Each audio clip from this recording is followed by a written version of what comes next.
አሁን ብዙ ሰው የሚፈራው አለቀልኝ በጣም ደከምኩ በእኔ ይሁንብህ ልትነሳ ነው። ድሮስ ቢሆን እግዚአብሔር ኃይለኛን እንኳን አይደለም ኃይለኛ የሚያደርገው ደካማን ነው ኃይለኛ የሚያደርገው። ደካማ በቃ ምንም የትም አይደርስም ያላችሁትን ያደርሳል። በምን አወቅ? እኔ ሕያው ምስክር ነኝ። ምንም አታመጣ፣ ምንም አትሰራም። አንተ በቃ ጠንቅነህ፣ ለቤቱም ጠንቅነህ፣ ለሰፈሩም ጠንቅነህ የተባለን ሰው እግዚአብሔር ኃያል ያደርጋል። የደከማችሁለት በፍጹም አትጠራጠሩ፣ ልትበረቱ። ጌታ ኢየሱስ ደካማን ነው የጠራው። እስቲ እዚህ ከተማ በርታ ያለ ሰው አንድ አራት ጥሩልኝ። አይደለም እናንተ ደካማች። እንደ ደካማ ተስፋ ያለው ሰው የለም በዚህ ምድር ላይ። ክብር ለእግዚአብሔር ይሁን። ደካማ ምንም አይሆንም፣ ነገርኳችሁ፣ ምንም አይሆንም ደካማ። እግዚአብሔር አለለት፣ ይበረታል። በእግዚአብሔር መንግስት አሰራር ግን በጣም አስፈላጊ መስፈርት ደካማ መሆን። ለደካሞች ተስፋ አለ። እግዚአብሔር ይመስገን። መጽሐፈ መሳፍንት ውስጥ ምዕራፍ 6 ላይ የተፈጠረውን እስቲ መመልከት እንጀምር። ምዕራፍ 6 ቁጥር 1 የእስራኤልም ልጆች በእግዚአብሔር ፊት ክፉ ስራ ሰሩ። በቃ እቺ ክፉ ስራ ሰሩ ትመጣለች። አንድ ሁለት ምዕራፍ አልፋችሁ ስትመለከቱ ደህና ሆኑ ይልና ተመልሰው ክፉ ስራ ሰሩ። ክፉ ስራ ሰሩ፣ ጣዖት አመለኩ ነው። በቃ ሌላ ነገር አይደለም። ልክ ይህን ሲያደርጉ እግዚአብሔርም በምድያም እጅ 7 ዓመት አሳልፎ ሰጣቸው። እግዚአብሔርን አሳልፎ የሰጣቸው ተመልከቱ። ለምን እንደዚህ ያደርጋል እግዚአብሔር ከተባለ እነዛ ፈጽመው ያላጠፏቸው ሚዲያማውያንን እኮ በጣም እኮ አሳደዋቸው እኮ እስራኤል ልጆች። ዘኍልቍ 31 እኮ ማየት ነው። ጥግ ድረስ እኮ አሳደዋቸዋል። ግን አላለቁም። ትንሽ ተርፈው ስለነበር እንደገና ተዋልደው መጡ ሊያጠቋቸው።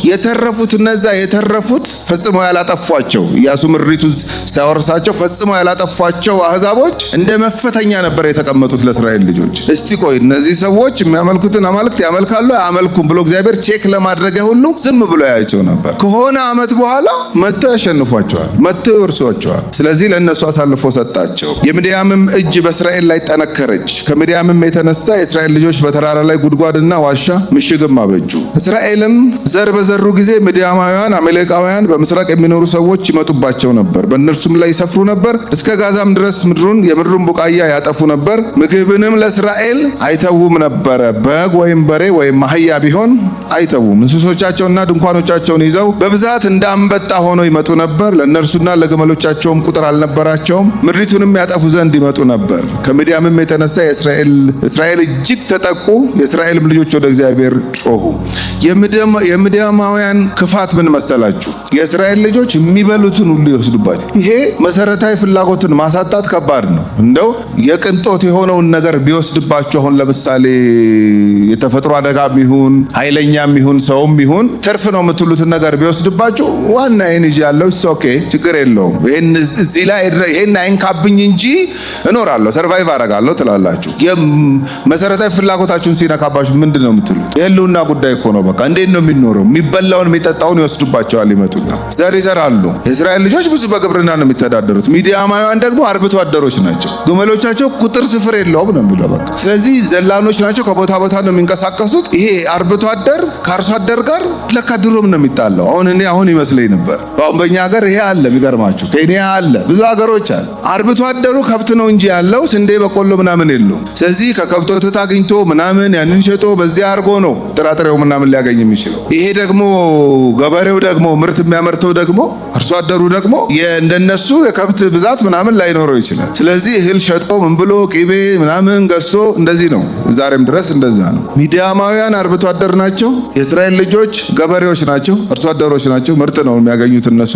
በእህል ነው የሚተዳደሩት። እንለዋወጥ እኮ አንድ ነገር ነው። አንድ ግመል ስጥህና ስንዴ ስጠኝ አንድ ነገር ነው። በድርቅና ደግሞ ጠብቀው የሚገርመኝ ሰዓቱ እኮ ነው። ልክ ዘርተው ለፍተው ቡቃያው ሲደርስ ሊበሉ ሲሉ መጥተው ይወስዱባቸዋል ወይም ያጠፉባቸዋል ጭራሽ። በቃ ይሄ ክፋት ነው። ስለዚህ ተጨነቁ የእስራኤል ልጆች። እንዴ ሚዲያማውያን እንደዚህ ሲያደርጉን እግዚአብሔር ለምን ዝም ይላል? ያው ታውቃላችሁ ሰው እግዚአብሔር ጠጋ ብሎ በደንብ አዋርቶት የችግሩ ምንጭ እኮ አንቺም ልትሆኝ ትችላለሽ፣ አንተም ልትሆን ትችላለህ እስኪለው ድረስ ሁልጊዜ ብሌሙን ሽፍት የሚያደርገው ሰው ላይ። አሁን ለእስራኤል ልጆች ትልቁ ጥያቄ ሚዲያማውያን ናቸው ለዚህ ያበቁን ይላሉ። እግዚአብሔር ግን ወደ ጌዲዮን ሲመጣ ሚዲያማውያን ናቸው እንደዚህ ያደርጓችሁ አላለውም።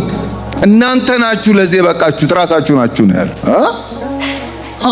እግዚአብሔር የልባችንን ጆሮ ከፍቶ ካላዋራን በስተቀር እኛን የችግሩ ፓርቶች ነን ወይንም ለችግሩ ተጠያቂ ነን ለማለት በጣም ከባድ።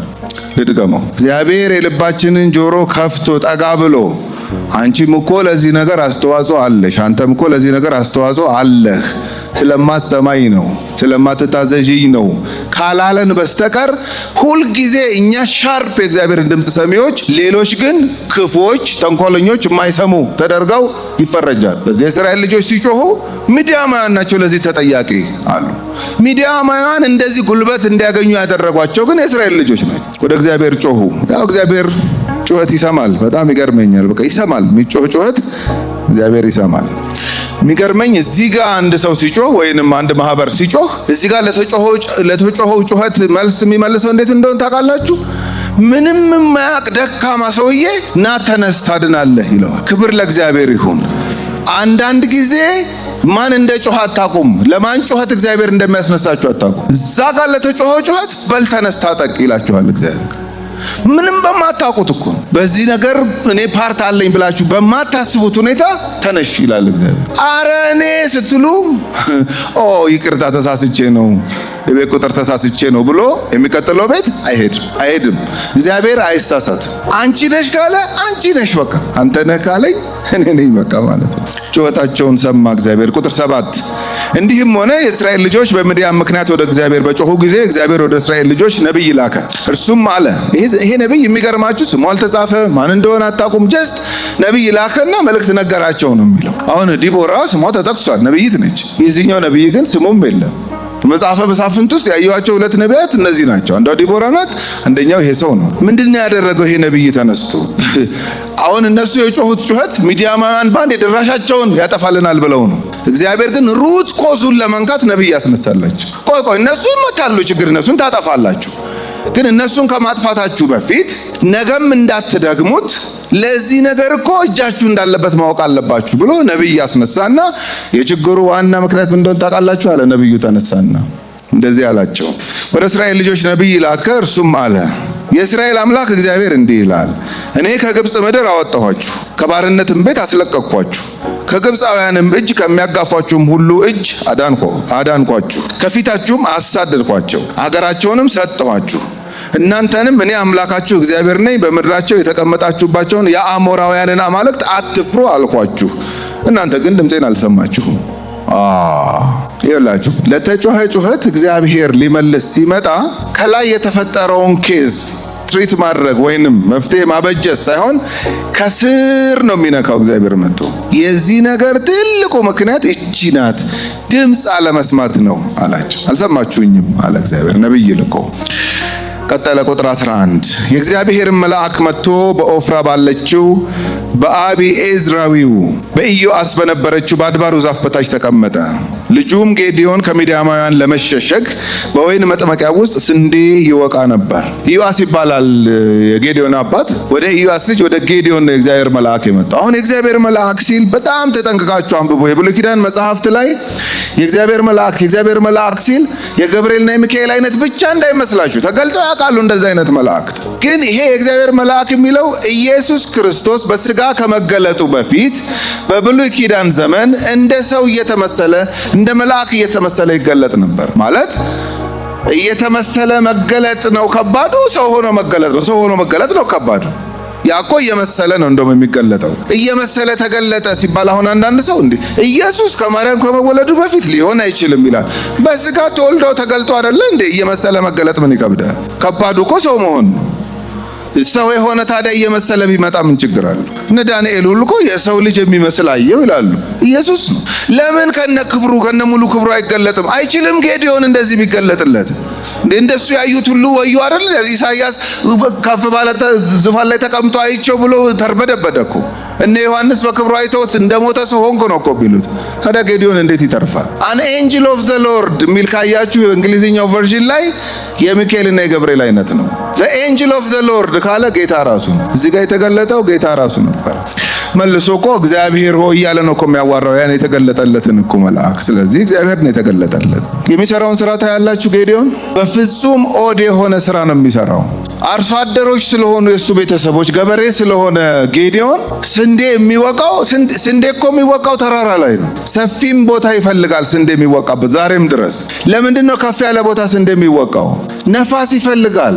በመንሹ ይሄ ሹካ በሚመስለው በትልቁ መንሽ ስንዴውን በሬዎች ከሄዱበት በኋላ በእግራቸው ከሄዱበት በኋላ ስንዴውን ወደ ላይ ሲያደርጉት ገበሬዎቹ ገለባ የሆነው አቅም ስለሌለው በነፋስ ወደዛ ይሄዳል።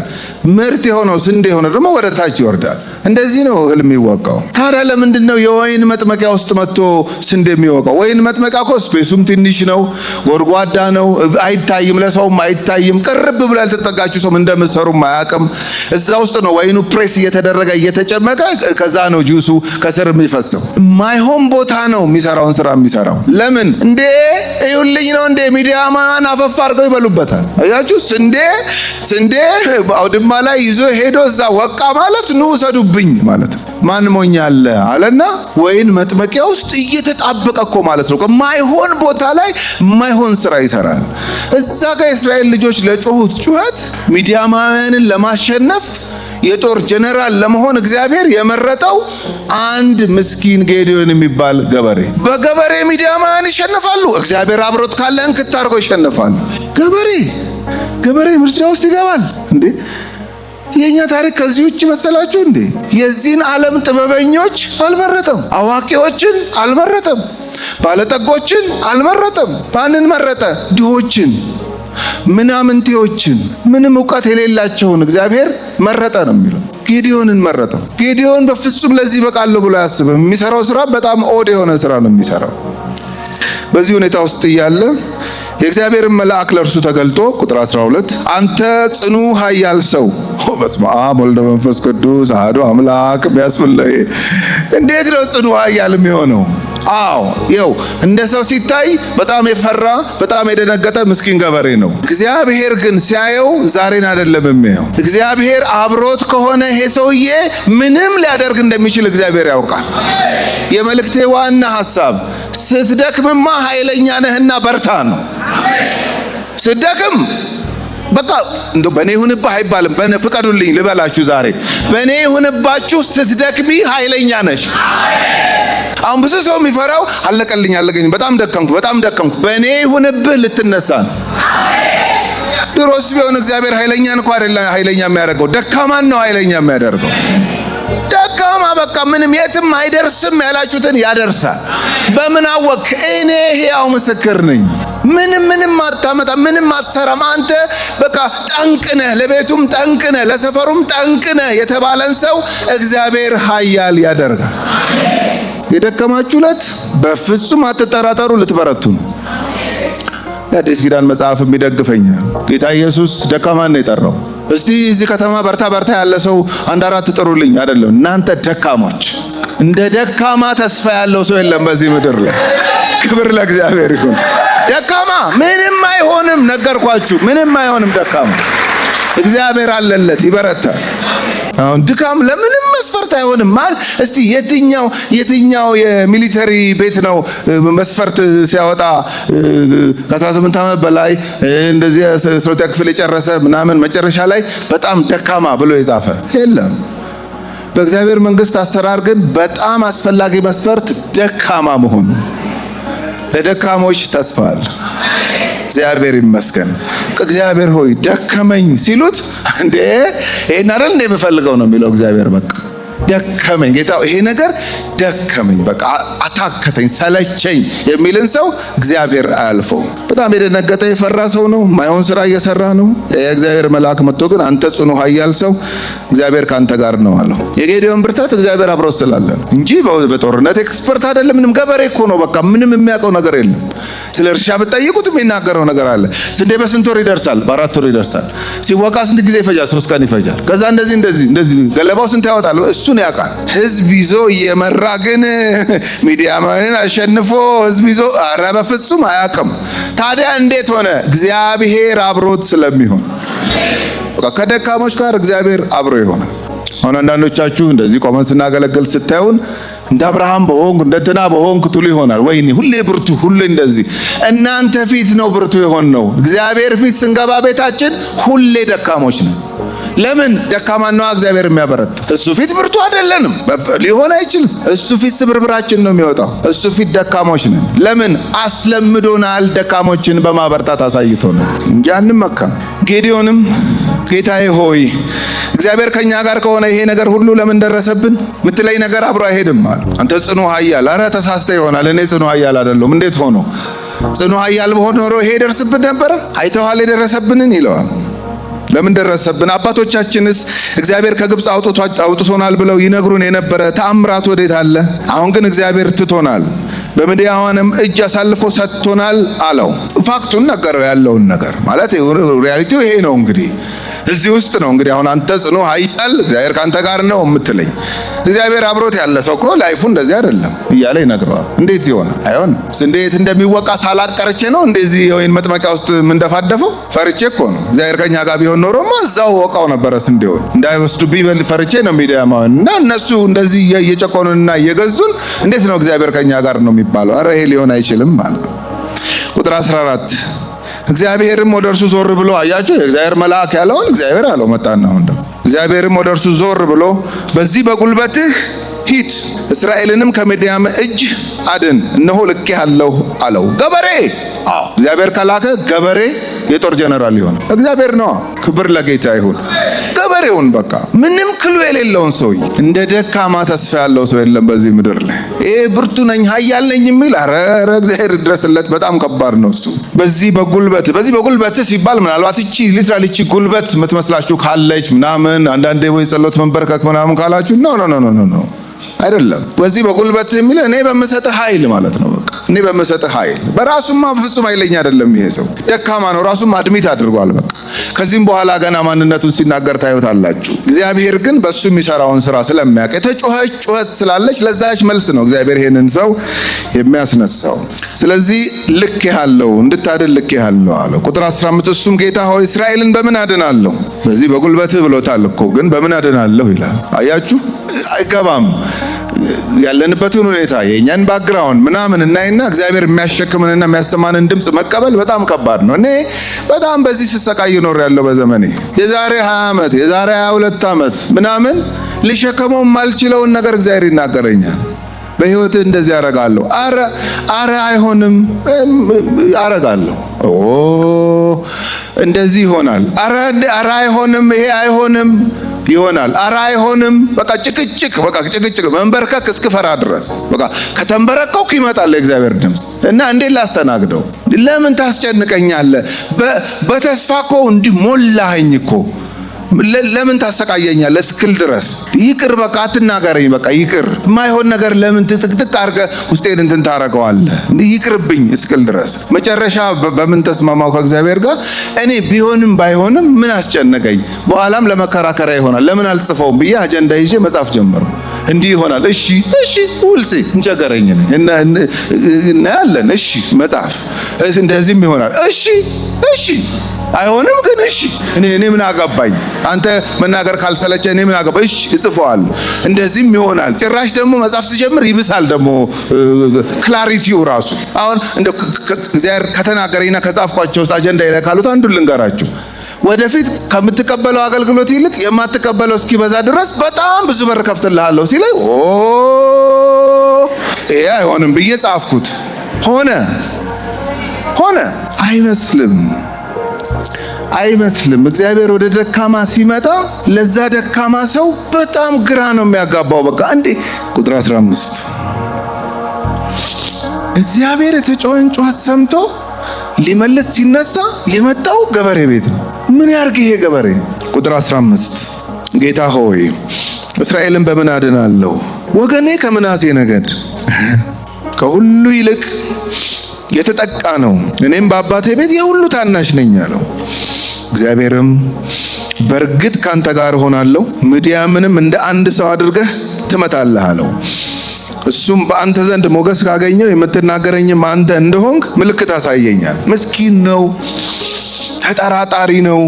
ምንም እኔ አልፈርድበትም። ጌዲዮንን ያረጋል፣ በቃ እንደ ጌዲዮን ያደርጋል። ይሄ እግዚአብሔር አመጣጥ። እሺ አንተ ከሆንክ የምታናገረኝ እኮ ማለት ታዲያ ማን ነው የሚያናገረው? አያስብል። ማን ነው ታዲያ የሚያናገረው? እግዚአብሔር አይደል እንዴ? እግዚአብሔር ነው የሚያናገረው። እንዴት ይመን? አይሆንም። እነዚህ ሰዎች በጣም ከባዶች ናቸው። ቡቃያው ሲደርስ እኮ ነው መጥተው የሚወስዱብን። ስትራቴጂያቸው እኮ በጣም የሚገርም እኮ ነው። እኔ አርሶ አደር ነኝ።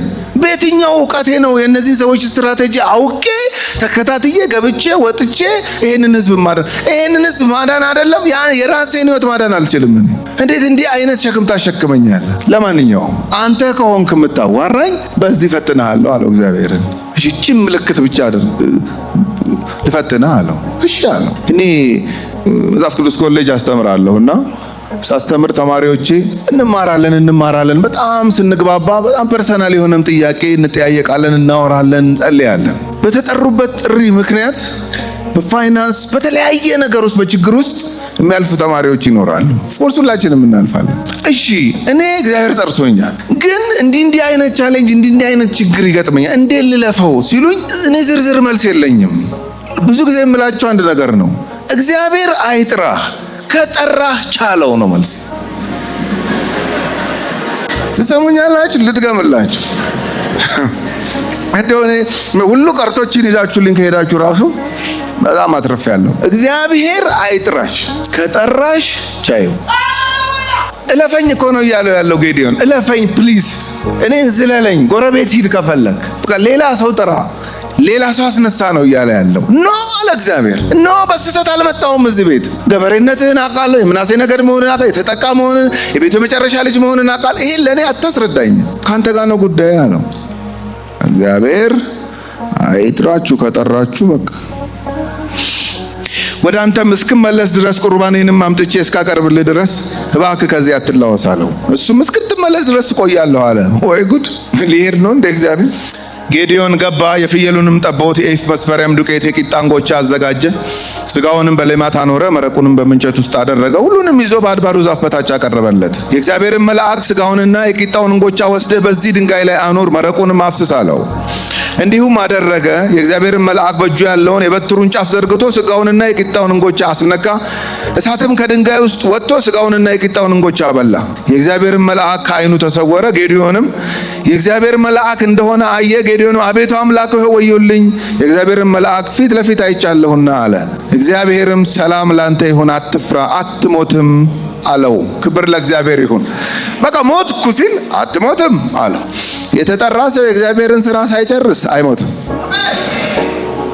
አይሞትም፣ ይሰራል። በቃ የእግዚአብሔርን ስራ ይሰራል።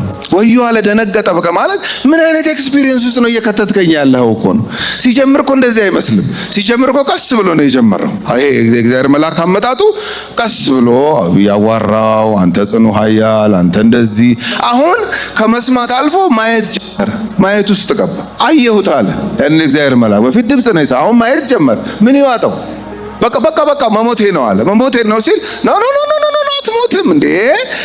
መሞቴ ነው ትላለህ እንዴ? ታድናለህ ያልኩ እሞታለሁ ትላለህ እንዴ? እኔ እኮ ጉዳይ የአንድ ሰው ኑሮ በጥረት ተሟሙተህ ኖረህ እንድታልፍ ሳይሆን ለማዳን እኮ ነው ያንተ ጋር የመጣሁት፣ ሌሎችን ለማዳን።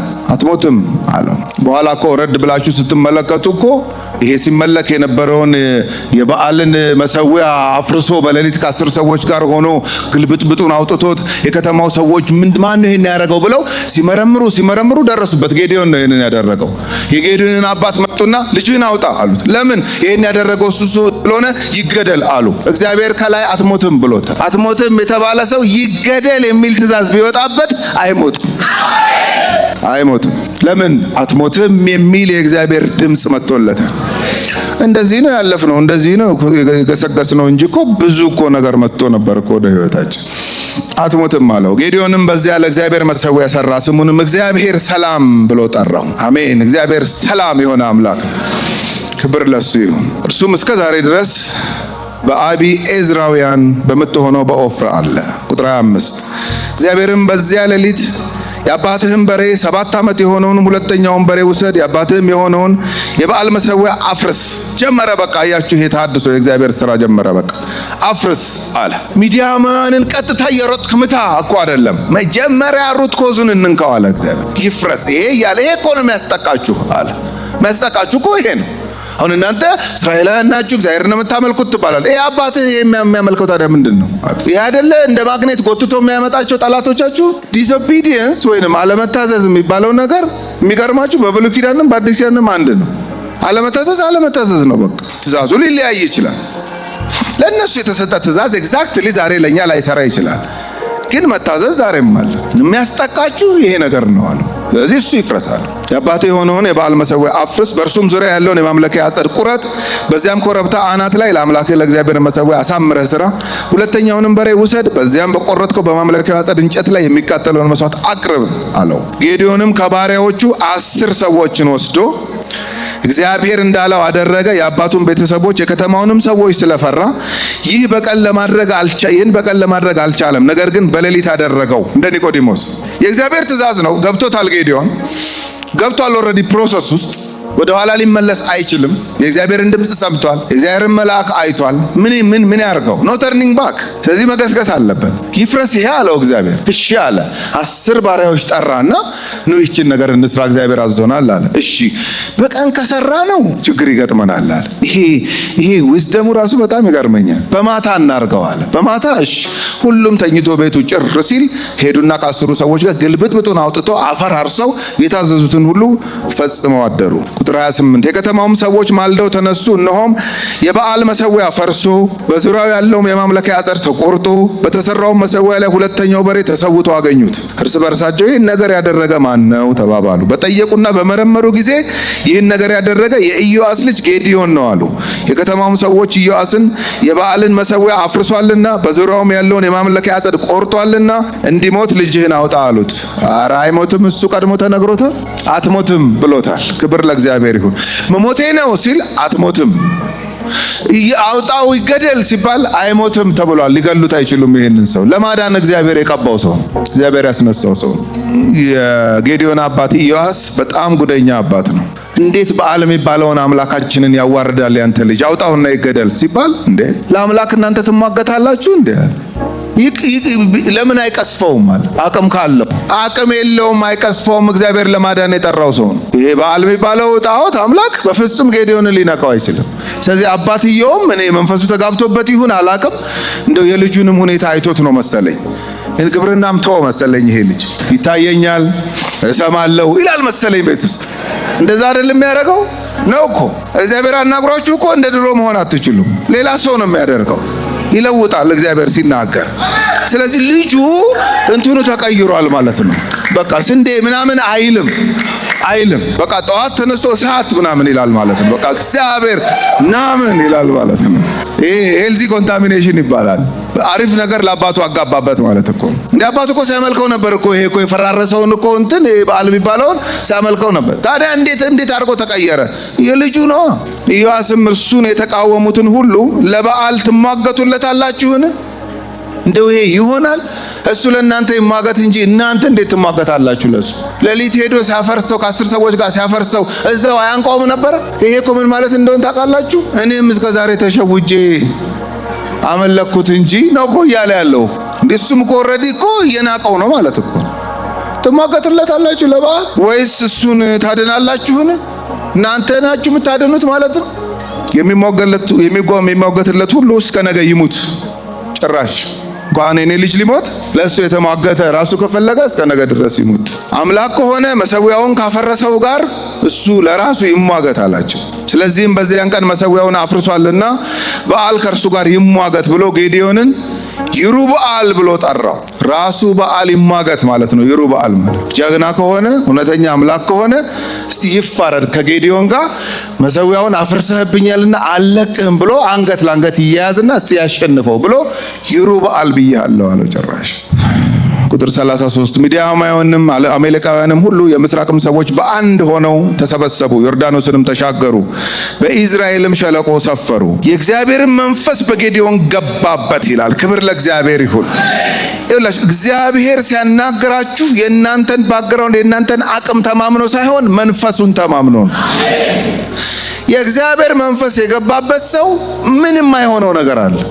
አይቻልም የተባለን ነገር ካደረገ ብቻውን አይደለም ያ ሰውዬ፣ የእግዚአብሔር መንፈስ ገብቶበታል። የእግዚአብሔር መንፈስ አብሮት ነው ያለው። ገባበት የእግዚአብሔር መንፈስ። እሱም ቀንደ መለከቱን ነፋ፣ የአቤዘርም ሰዎች ተጠርተው በኋላው ተከተሉት። ወደ ምናሴም ነገድ ሁሉ መልእክተኞችን ሰደደ፣ እነርሱም ደግሞ ተጠርተው በኋላው ተከተሉት። መልእክተኞችንም ወደ አሴርና ወደ ዛብሎን ወደ ንፍታሌም ሰደደ፣ እነርሱም ሊገናኙት ወጡ። ቁጥር 30 ጌዲዮንም እግዚአብሔርን እንደተናገርክ የእስራኤልን ልጆች በእኔ እጅ ታድን እንደሆነ እነሆ በአውድማው ላይ የተባዘተ የበግ ጠጉር አኖራለሁ። በጠጉሩ ብቻ ላይ ጠል ቢሆን በምድሩም ሁሉ ደረቅ ቢሆን እንደተናገርክ የእስራኤል ልጆች በእኔ እጅ እንድታድናቸው አውቃለሁ አለ። እንዴ ይሄ ሰውዬ አይበቃውም እንዴ ቼክ ማድረግ? እኔ ምቀኛ ልሆን አልችልም እግዚአብሔር እስካልተቆጣው ድረስ። አሁን እኔ አንባቢው ዛሬ አንባቢ ጌዲዮን ግን በጣም የሚገርም ሰው ነው። በቃ እግዚአብሔር በአንተ እጅ እስራኤልን አድናለሁ አለው። አምኖ አይወጣም እንዴ ብዬ እንደው በስጨት ልል ይችላለሁ። እግዚአብሔር ግን አልተበሳጨበትም፣ አላዘነበትም፣ አስተናገደው። ለምን ቶለሬት አደረገው እግዚአብሔር ካላችሁኝ፣ እኔ የሚገባኝ ይሄ ፈራተባ የሚልን ሰው እግዚአብሔር አይንቅም። ገብቷችሁ? ፈራተባ ማለት ይሆንልኝ ይሆን እኔ እንጃ፣ ግን እኔ ደግሞ እግዚአብሔርን ስራ እንዳላበላሽ ደግሞ እንዴት ይሻለኛል የሚልን ሰው እንዲህ ግራ የሚጋባን ሰው እግዚአብሔር እኔ ድሮም ካንተ ጋር ጊዜ ማጥፋቴ አይልም። ሰው ነው እንደዚህ የሚለው ሰው ድሮም አላማርሽኝም ይላል። ድሮ እኮ አምረነዋል። ድሮ በደንብ አምረነዋል። አይ ላቭ ዩ ብሎን አይ ሄት ዩ ይላል። ሰው ነው እንደዚህ የሚሆነው። እግዚአብሔር እዚህ ውስጥ የለበትም። ብንንገዳገድ ድሮም ይወደናል፣ አሁንም ይወደናል። ግራ ብንጋባ ቢጨንቀን ይሄ ነገር ብንል አይቀየርም፣ እግዚአብሔር አይቀየርም። ስለዚህ ጌዲዮን ባለፈው ያንን መሠዊያ ሳቀርብ ልክ ነው፣ እሳት መጣ ወሰደችው። እሺ እሱ ጥሩ ምልክት ነው፣ ግን ብትደግምልኝስ አለ። ምን ልድገምልህ? የተባዘተ የበግ ጠጉር እዚች ጋር አረጋለሁ። እሺ እዚህ ደረቅ መሬት አለ። እሺ የተባዘተው የበግ ጠጉር ጠል አግኝቶት ረጠብ ብሎ ካደረ ጠዋት ካገኘሁት እንዲህ ነካ ነካ ሳረገው እንደ ውሃ ጭምቅ የሚል ነገር ካለ ትክክል ነው። በእኔ እጅ ከሚዲያማውያን እስራኤል ልጆች ታድናለህ ማለት በቃ እቺ ልጠይቅህ አለው። አረገለት። አሁን አያበቃም? እስቲ ደግሞ ዘሪፈርስ ደግሞ ላርጋል። እንዴ ጌዲዮን እኔ ነኝ እንዴ ጌዲዮን እምለው እንጂ እግዚአብሔር ከደካሞች ጋር ሁል ጊዜ ይሰለፋል። ኮንፊውዝድ ከሆነ ግራ ከገባው ሰው ጋር እግዚአብሔር አብሮ ይቆማል። ለዚህ ነው ስደክሚማ በእኔ ይሁንብሽ መበርቻሽ ነው ብለው ዞር ሲልብሽ በቃ ብርሃን ሊበራልሽ። አሁን እኛ ብዙ ጊዜ እንደ ብርሃን የሚመስል ወገግ ያለ ነገር ጌታ ይባረክ በቃ መንገዱ ሁሉ አይደለም። ጭልምልም ሲል እግዚአብሔር ይመጣል። በቃ ዝግት ሲል ታውቃለች፣ ዝግት ሲል እግዚአብሔር ይመጣል። ለምን? የተዘጋው ለሰው ነው፣ የተዘጋው ለእኛ ኃይል ነው። ለእግዚአብሔር ግን ምንም የተዘጋ ነገር የለም። ይመጣል እግዚአብሔር እና እንቀይራት አለው። ደግሞ የተናገረውን ተመልከቱ። ቁጥር 39 ላይ ከጠጉሩም የተጨመቀው ጠል ቆሬ ሙሉ ውሃ ሆነ። አያችሁ፣ የእውነት እኮ ነው። በቃ ቆሬ ሙሉ ውሃ ማለት እኮ ዝም እንደው እንዲህ ለዘዝ እኮ አይደለም ያለው ጥጡ ያቀረበው የበግ ጠጉር የሚጨመቅ ውሃ እንዲህ የሚጨመቅ አንድ ቆሬ ሙሉ ሞላ። ይገርማል እግዚአብሔር አለና ቁጥር 39 ላይ ምን ያደርጋል? ጌዲዮንም እግዚአብሔርን እኔ ይህን አንድ ጊዜ ስናገር አትቆጣኝ። በጣም ጄኒውን ሰው ነው ጌዲዮን። ይሄ እንደገባው ሰው ገባኝ የሚል ሰው አይደለም። በቃ ካልገባው አልገባም። በቃ እኔ አልገባኝም የሚሉ ሰዎችን እግዚአብሔር ግፍትር ሲያደርግ አይቻላቅም። መጽሐፍ ቅዱስ ውስጥ አይቻላቅም። ሰው ነው እንደዚህ የሚያደርገው። ሰው ነው። ድሮም አይገባህም የሚለው ድሮ እኮ እንደሚገባን ሁሉ ያውቅ ነበር። አንቺ እኮ ጭንቅሎ ነሽ ትገርሚኛለሽ እኮ በጣም አንቺ ያለን ሰውዬ አንተ ደነዝ ይለናል። አረ ባለፈው ጭንቅሎ ብለኛል ነበር ብላችሁ ሁሉ መከራከር እስከማትችሉ ረስቶት አንተ ለምንም አትሆንም ይላችኋል። ጌዲዮን አትቆጣኝ ብሎ ጀመረ። አትቆጣኝ ቀይረው ልልህ ነው እኮ ይሄ የተባዘተው የበግ ጠጉር ደረቅ ይሁን መሬቱ ይርጠብ ሊል እኮ። ለምንድን ነው እንደዚህ የሚያደርገው? ገበሬ ነው። ገበሬ እንዴት ነው የጦር ጀነራል የሚሆነው? ምንም ልምድ የሌለው ሰው፣ ምንም ክሎ የሌለው ሰው እንዴት አድርጎ ነው እስራኤልን ከሚዲያም እጅ የሚያድነው? እነዛ እኮ ጉደኛ ህዝቦች እኮ ናቸው። ልክ ቡቃያ ሲደርስ መጥተው የሚበሉና የሚያበላሹባቸው ሰዎች በምን አቅሙ ነው ጌዲዮን ይሄን የሚያደርገው? ስለዚህ ምን ይለዋል? እንደው ይሄ ነገር ግን ይለዋል። እውነት ነው ይለዋል። አዎ እግዚአብሔር ሲመጣ ህልም የሚመስል ነገር በህይወታችሁ ይሰራል። ህልም የሚመስል ነገር በቃ ይሄ የእውነት ነው እስክትሉ ድረስ እግዚአብሔር እንደዚህ ያስደንቃችሁ። አዲስ ዓመት ሊገባ ነው አይደል? 2015 እግዚአብሔር በሚመጣው በአዲሱ ዓመት እንደ ህልም የሚመስል ነገር በህይወታችሁ ይስራ። በቃ እንደ ህልም ይሄ እንኳን እኔ እንጃ የምትሉትን ያደርገው በህይወታችሁ። እንደ ህልም የሚመስል ይሄ እንኳን እኔ እንጃ ያላችሁትን ፊክስ ያርገው እግዚአብሔር። የሚዲያም ኬዝ ከባድ ነው ለጌዲዮን፣ ለእግዚአብሔር ግን ቀላል። ለምን ከጌዲዮን የተሻለ እንደው ሲያዩት ራሱ እንደው በቃ ወታደር ለመሆን የሚበቃ ምናምን እንደው ጎላ ያለ ሰው አይመርጥም? በኋላ በራሴ ጉልበት አሸነፍኩ ይላል ያ ሰውዬ። የሚሻለው የጌዲዮን አይነት ነው፣ ክሬዲት የማይወስድ ይሄ በእኔ አይደለም በእግዚአብሔር ነው የሚልን ሰው እግዚአብሔር ይፈልጋል። ቢልም ሰው የማይሰማው ታውቃላችሁ። ቢልም አሁን ጌዲዮን ልክ ሚዲያምን ካሸነፈ ምን ካለ በኋላ እኔ እኮ ድሮም ማዛደል ኧረ ዝም በል ኧረ ትቀሰፋለህ። ኧረ አንተ ገበሬ ያውም በወይን መጥበቂያ ውስጥ ስንዴ ወቃ ጉደኛ ሰው አይደል? በታሪክ ተደርጎ የማያውቅ ስራ የሰራ ኧረ ዝም በል፣ ኧረ አፍህን ያዝ፣ ኧረ ዝም በል ይባላል። ለዚህ ነው እግዚአብሔር ከደካሞች ጋር የሚቆም። ክብር ለጌታ ይሁን። አትቆጣኝ አለው እግዚአብሔርን፣ አትቆጣኝ። እኔ ይህን አንድ ጊዜ በጠጉሩ እባክህ ልፈትን፣ አሁንም በጠጉሩ ብቻ ላይ ደረቅ ይሁን በምድሩም ላይ ጠል ይሁን አለው። እግዚአብሔርም በዚያ ሌሊት እንዲሁ አደረገ። በጠጉሩ ብቻ ላይ ደረቅ ነበረ፣ በምድሩም ሁሉ ጠል ሆነ። አሁን እሺ፣ አሁን ምን ይዋጠው? እውነት አንተ ከኔ ጋር ነህ ሲል፣ አዎ ካንተ ጋር ነኝ። እውነት እኔ ነኝ አሁን ከሚዲያም እጅ ይህንን ህዝብ ማደነው እንዴ? እኔ እኮ ለሰርቫይቫል የአንድ ቀን እንኳን ምበላትን እኮ የወይን መጥመቂያ ውስጥ እኮ ገብቼ ስንዴ የወቃው ሰው ነኝ እኮ። ይሄን እኮ የኔ ታሪክ። የአንድ ሰው ኑሮ ለመኖር ትጣጣር ስንደፋደፍ የነበረን ሰው ህዝብ ታድናለህ ትለኛለህ? ይሆናል ይሄ ሲል፣ አዎ ይሆናል። እሺ በልቺን ደረቅ አድርግ፣ ይኸው። እሺ እኛውን እርጥብ አድርግ፣ ይኸው። ምን ይዋጣው ይሄ ሰውዬ? እግዚአብሔር አይጥራችሁ፣ ከጠራችሁ አይለቃችሁ። በቃ ጌዲዮን አታከተኝ፣ ታናሽ ወንድም የለውም ብሎ አልሄደም እግዚአብሔር። ጌዲዮንን ያስጨርሰው ነበር እስከ መጨረሻ ድረስ። ምዕራፍ 7 ጌዲዮን የተባለውም ይሩበአል ከእርሱ ጋር የነበሩ ህዝብ ሁሉ ማልደው ተነሱ፣ በሐሮድ ምንጭ አጠገብም ሰፈሩ። የሚዲያምም ሰፈር ከነርሱ ወደ ሰሜን በኩል በሞሬ ኮረብታ አጠገብ በሸለቆ ውስጥ ነበረ። ቁጥር 2 እግዚአብሔርም ጌዲዮንን ካንተ ጋር ያለው ህዝብ በዝቷል። እንዴ ጥሩ ነው ታዲያ ሲበዛ አይደለም? እግዚአብሔር ከበዛ ጋር አይደለም ከደካማ ጋር ነው የሚቆመው እግዚአብሔር። በኋላ በቁጥር ብዛት አሸነፍን ሊሉ ነው።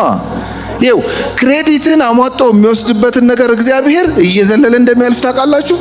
ይሄ ክሬዲት የሚወስድበትን በቃ ክብሩን ሙጥጥ አድርጎ የሚወስድ እንዴ! ይሄ እኮ በዲያብሎስ ላይ የታየ እኮ ነው። በቃ ለሱ ያራራል፣ ለሰው ይራራል። እንዴት አይደል? ቁጥር በዝቷል አለ። ስንት ቢሆኑ ነው ቁጥር የበዛው? ልንገራችሁ ስንት እንደሆኑ። ካንተ ጋር ያለው ህዝብ በዝቷል። ስለዚህ እስራኤል እጅ አዳነኝ ብሎ እንዳይታበይብኝ እኔ ምድያምን በእጃቸው አሳልፌ አልሰጣቸውም። አሁንም እንግዲህ የፈራ የደነገጠም ከገለዓድ ተራራ ተነስቶ ይመለስ ብለህ በህዝቡ ጆሮ አውጅ አለው።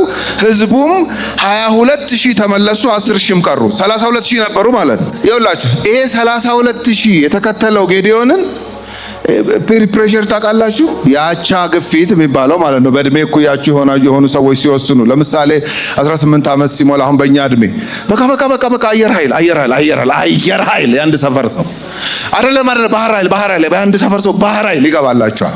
ከዛ የሆነ ቦታ እንግባ እሺ፣ ቲያትር አገር ፍቅር ቲያትር ተሰብስቡ። ምንም እኮ አስባችሁ አታውቁም እኮ አገር ፍቅር ለመግባት።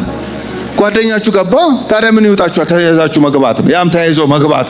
ሲጃራ ቡኑ ሲጃራ አስባችሁት እኮ አታውቁም። አንዱ እኮ ነው የለከፋችሁ። ጌዲዮን እግዚአብሔር ጠርቶኛል፣ ከሚዲያማን እጅ እንዳድን እግዚአብሔር ጠርቶኛል ምናምን ብሎ እኛም አለን 32,000። ከዛ እግዚአብሔር አይ 32,000 አያስፈልግም ምን ችግር አለ? ሊያግዙኝ እኮ ነው የመጡት። አይሆንም። ምንድነው ችግሩ? በኋላ የኛ ጉልበት ያዳነን ይላሉ እነዚህ ሰዎች። ይቀነስ አለ። የፈራ የደነገጠ ፊልተር ሲደረግ 22,000 ለካ ይመታል። 22,000 ምን ሊውጠኝ ይሆን ይሄ ሰውዬ? ድምጽ ሰማው ብሎ ራእይ አየሁ ብሎ የት ይዞ ሊሄድ ይሆን? ጉዴ ፈላ ሲል 22,000 ተመለስ ተባለ። ዘዳግም ምዕራፍ 20 ቁጥር 8 ላይ ምን እንደሚል ታውቃላችሁ? ለጦርነት ስትወጡ ይላል። ያኔ ለጦርነት ስትወጡ ሚስት ያጨ ካለ አይዝመት፣ ልቡ ሚስቱ ጋር ነው፣ ያጫት ልጅ ጋር ነው። ስለዚህ አይዝመት፣ ይቅር ተባለ። ቤት ሰርቶ ያላስመረቀ ሰው ካለ እንዳይሄድ። ለምን? ሆዱ ይጮሃል። ሆዱ ይጮሃል ስላችሁ ይላል ሳይሆን ወይኔ ቤቴ ይላል። እዚህ እኮ ከሚዲያም ጋር ሊገጥም እኮ ነው። ወይኔ ቤቴ ያለ ስለሚያስቸግር ይመለስ፣ ቤቱን ያስመርቅ። ወይን ደርሶለት ወይኑን ያልጨመቀና ያልበላ ያልጠጣ ሰው ካለ እንዳታዘምተው። ለምን? ልቡ ወይኑ ጋር ነው። ወደ ጦርነት ስትሄድ የፈራ የደነገጠ ሰው ካለ አትያዘው፣ ይመለስ ይላል። እሱ ነው የተፈጸመው እዚህ ጋር እንጂ አዲስ አይዲያ አምጥቶ አይደለም እግዚአብሔር። የፈራ የደነገጠ ፊልተር ሲደረግ 22,000 ተመለሰ፣ 10,000 ቀረ። በ10,000 መሰላችሁ ያደ ነው፣ ገና ይቀነሳል። በኢየሱስም አገልግሎት አይተነዋል። ይሄንን እንጀራ ያበላ ጊዜ 5,000 እንጀራ ላይኖር ይችላል ሲባል 12 ይቀራል። እንግዲህ ተመልከቱ፣ ተመልሰው ማለት ነው እንደዛ። ቁጥር 4 እግዚአብሔርም ጌዲዮንን ሕዝቡ ገና ብዙ ነው፣ ወደ ውሃ አውርዳቸው፣ በዚያም እፈትናቸዋለሁ። እኔም ይህ ከአንተ ጋር ይሂድ የምለው እሱ ከአንተ ጋር ይሄዳል፣ እኔም ይህ ከአንተ ጋር አይሂድ የምለው እሱ አይሄድም አለው። ሕዝቡንም ወደ ውሃ አወረደ። እግዚአብሔርም ጌዲዮንን ውሻ እንደሚጠጣ ውሃ በምላሱ የሚጠጣውን ሁሉ እሱን ለብቻው አድርገው፣ እንዲሁም ሊጠጣ በጉልበቱ የሚንበረከከውን ሁሉ ለብቻው አድርገው አለው። በእጃቸውም ውሃ ወደ አፋቸው አድርገው የጠጡት ቁጥር 300 ነበረ። 9,700 ተመለሰ፣ 300 ቀረ። ከ32,000 300 ቀረ። በቃ የቀሩት ሕዝብ ግን ውሃ ሊጠጡ በጉልበታቸው ተንበረከኩ። እግዚአብሔርም ጌዲዮንን በእጃቸው ውሃ በጠጡት በ300 ሰዎች አድናቸዋለሁ። ቁጥር ሲጨምር ነው ሲቀንስ ነው? የወታደር ቁጥር ሲጨምር ነው ሲቀንስ ነው? ንጉሥ የሚበረታው ሲጨምር ነው አይደለ? በእግዚአብሔር ካልኩሌሽን ግን ሲቀንስ ሊበረታ ይችላል። ይሄን በአሜሲያስ ታሪክ ማየት ትችላላችሁ። ሁለተኛ ዜና ምዕራፍ 25 ቁጥር 11 ላይ ከኤፍሬም ወገን የሆኑ 100,000 ጽኑዓን ኃያላን ወታደሮች ቀጥሮ ነበር አሜሲያስ ገና እንደነገሰ። አንድ የእግዚአብሔር ሰው መጣና የመርዳትም የመጣልም ኃይል በእግዚአብሔር ዘንድ ስለሆነ ከቀጠርካቸው ወታደሮች ጋር እግዚአብሔር የለምና ቀንሳቸው አለው። እንዴ የሰጧቸው 100 መክሊት ምን ይሁን? ተበልተሃል። በቃ እሱን ተበልተሃል። ወታደር የበላው ብር አይመልስ በልቷል። ከየት አምጥቶ ይመልስላቸዋል? ስለዚህ አሰናብታቸው፣ ለያቸው አለው። ደግሞ ተደባልቀው ስለነበረ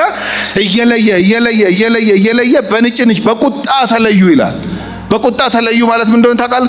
ምንድነው? ደስ ሲል ትቀጥራለህ፣ ደስ ሲል ታባረራለህ። ሁለተኛ እንደዚህ እንዳታረግ እያሉ ሲቆጡ እናንተ ሲሉ እኔ እግዚአብሔር ሰው ነው የመከረኝ ሀብት ብሎኛል አሰና። እኔ እኮ ብር መልሷል አልኳችሁ። በሰላም ብትሄድ ምን ችግር አለው? በሰላም እሄዳለሁ፣ ግን ድጋሚ እንዳጠራኝ። አልጠራህም፣ ሂድ። በቁጣ ነው የሄዱት። የሚገርማችሁ ይሄ እግዚአብሔር አርግ የሚላችሁን ነገር ስታደርጉ ኔሰሰርሊ ስሙዝ ላይሆን ይችላል፣ ጎዳናው ሻካራ ሁሉ ሊሆን ይችላል። ስለዚህ የእግዚአብሔር ሰው መጥቶ ያለውን አሜሲያስ ታዘዘ፣ እሺ አለ። ከዛስ አሜሲያስም ከኤፍሬም ወገን የቀጠራቸውን 100,000 ጽኑዓን ኃያላን ወታደሮች ሲያሰናብት በረታ ይላል። ክብር ለእግዚአብሔር። ንጉሥ ወታደር አሰናብቶ ይበረታል፣ በእግዚአብሔር ካልኩሌሽን ይበረታል።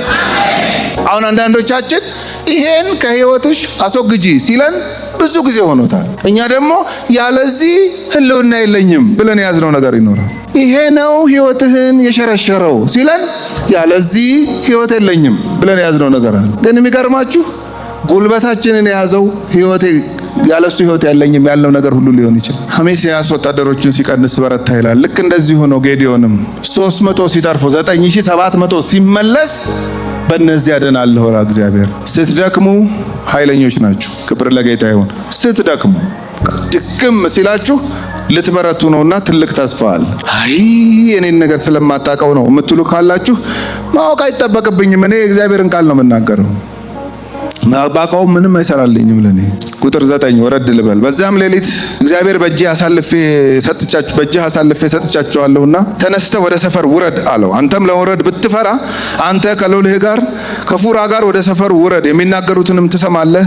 ከዚያም በኋላ ወደ ሰፈሩ ትወርድ ዘንድ እጅህ ትበረታለች አለው። የሚገርማችሁ አሁንም ጌዲዮን ይፈራል። ምን ያርገው እግዚአብሔር ታዲያ? ምንድነው ይሄ ሰውዬ እንዳትሉት እኔም ልለው እየሞከርኩኝ እንዲልና የእግዚአብሔር ባህሪ ይመልሰኛል። ደግሞም እግዚአብሔር አንተስ ከሱ የምትሻል ይመስልሃል ይለኛል። አቅማችሁን ስታዩት፣ ማንነታችሁን ስታዩት በፍጹም ይሰራል ብላችሁ የማታስቡትን ነገር ነው እግዚአብሔር እሰራለሁ የሚለው በህይወታችሁ። በፍጹም። ስለዚህ ጌዲዮን እንደፈራ ስላወቀ ፈርተሃል አውቃለሁኝ፣ ግን ሌላ አንድ ደግሞ ምልክት ልስጥ፣ ሌላ አንድ ማስረጃ ልስጥ አለው እግዚአብሔር። ይሄንን ጌዲዮን ጠይቆ አይደለም እግዚአብሔር ራሱ ነው ማለት ያው ሲያየው እያለ ነው። ሌላ ጨምርልሃለሁ ነው። ምን? ሚዲያማውያን ሰፈር ቀስ ብለህ ሂድና ተደብቀህ ሂድና በሌሊት የሚያወሩትን ትሰማለህ አለው። እንደዚህም ደግሞ አለ። ይሄ ስትራቴጂ ነው። ይሄ እኔ የምነግርህ ይሄንን ዊዝደም አለው። ላርገው? አዎ። እዛው ቢደፉኝስ? አይደፉህም። አትሞትም አልኩህ አይደለም እንዴ? ሂድ። እሺ። ተለጥፎ ሌሊት ሄዶ ሲሰማ ከምድያማውያን ድንኳን ውስጥ የሚኖሩ ሰዎች ሁለቱ ያወራሉ። ምንድነው የሚያወሩት? ህልም አይቶ ህልሙንም ፍቺውንም ሲያወሩ ሰማ። ምን እንዳዩ ታውቃላችሁ?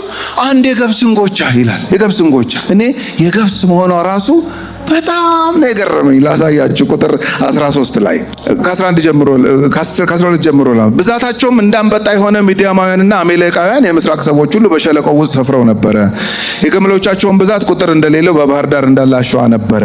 ጌዲዮንም በደረሰ ጊዜ አንድ ሰው ህልምን ለባልንጀራው ሲያጫውት እነሆ ህልም አለምኩ፣ እነሆም አንዲት የገብስ እንጎቻ ወደ ሚዲያም ሰፈር ተንከባላ ወረደች፣ ወደ ድንኳኑም ደርሳ እስኪወድቅ ድረስ መታችው፣ ገለበጠችውም፣ ድንኳኑም ተጋደመ ይል ነበረ። ባልንጀራውም መልሶ ይሄ ነገር ከእስራኤል ሰው ከኢዮአስ ልጅ ከጌዲዮን ሰይፍ በቀር ሌላ አይደለም፣ እግዚአብሔር ሚዲያምን ሰራዊቱን ሁሉ በእጁ አሳልፎ ሰጥቷል አለው። ተረጋገጠለት። በቃ በራሳቸው በሚዲያውያን አፍ ማለት እኮ ልጥፍ ብሎ ሲሰማ አንተ ይለዋል ጓደኛው ለጓደኛው፣ ምንድነው?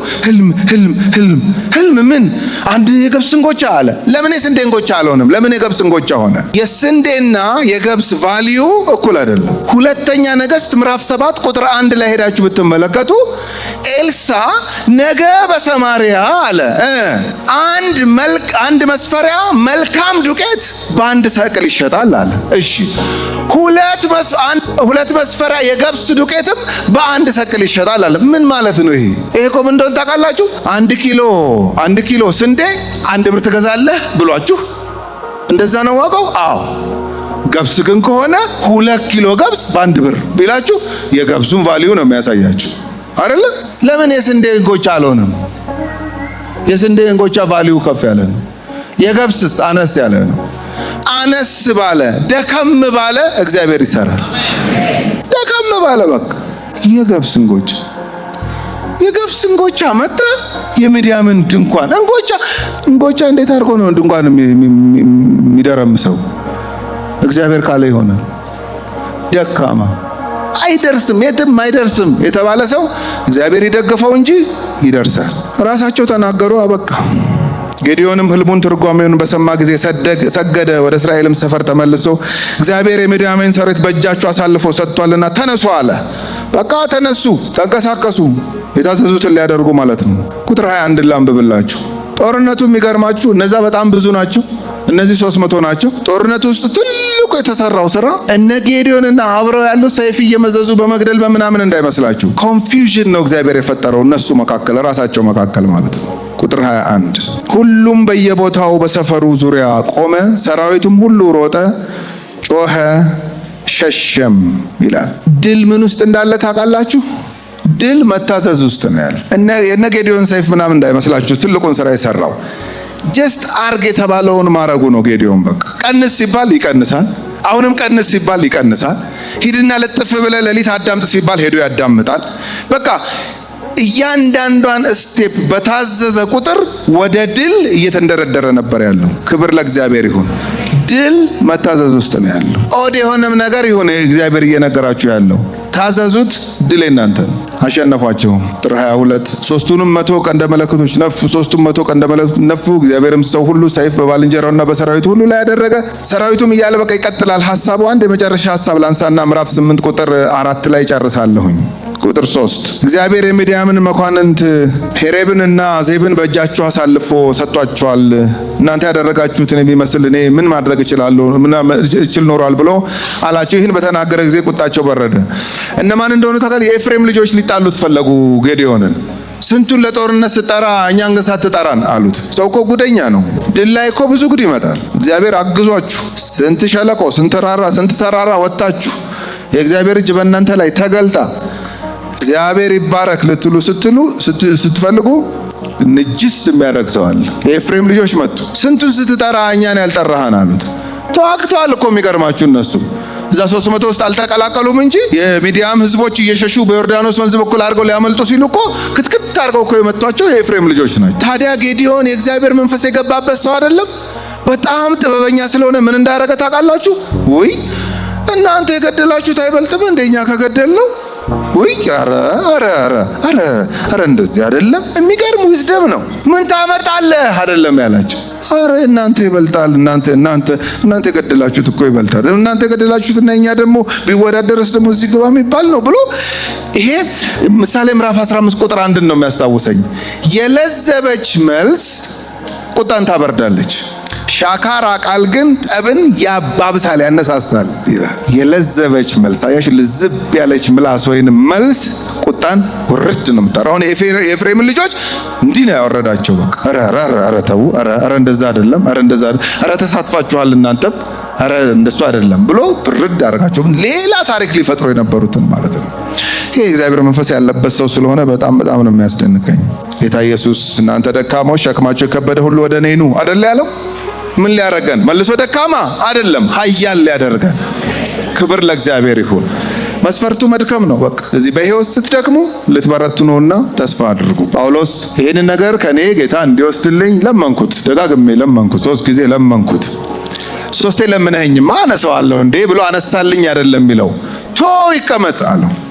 ይሄ ድካም ይቀመጥ ተወዋል። እኔን አይከለክለኝ ባንተ ከመስራት። ስለዚህ ስትደክም የእኔ ኃይል ባንተ ይገለጣል ሲለው ጳውሎስ ምን አለ? ስደክም ከጉልበቴ ትምክቴ መድከሜ ነው አለ። ጭራሽ ስደክም የዛን ጊዜ ምንድነው? ኃይለኛ ነኝ። ለምን? የእግዚአብሔር ኃይል በእኔ ድካም ውስጥ አልፎ ስለሚሰራ አለ። ስለዚህ ከእግዚአብሔር ጋር ተስማማ። ድካም የሚሰማችሁ አላችሁ? የግል ሕይወታችሁን ስታስቡ፣ ፋሚሊያችሁን ስታስቡ፣ እግዚአብሔር የሰጣችሁን ሚሽን ፕሮፌሽናችሁ ሊሆን ይችላል። በተለያየ አቅጣጫ እግዚአብሔር አሸክሞኛል ሰጥቶኛል የምትሉትን በዚህ ገስግሼ ራሱ በቃ ህይወቴ በዚህ ከተጠናቀቀ በጣም ባለድል ነኝ በምትሉት ጉዳይ ላይ ድካም ያዝ የሚያደርጋችሁ ነገር አለ። እግዚአብሔር ደካማን አያልፍም። ለደካሞች ተስፋ አላቸው።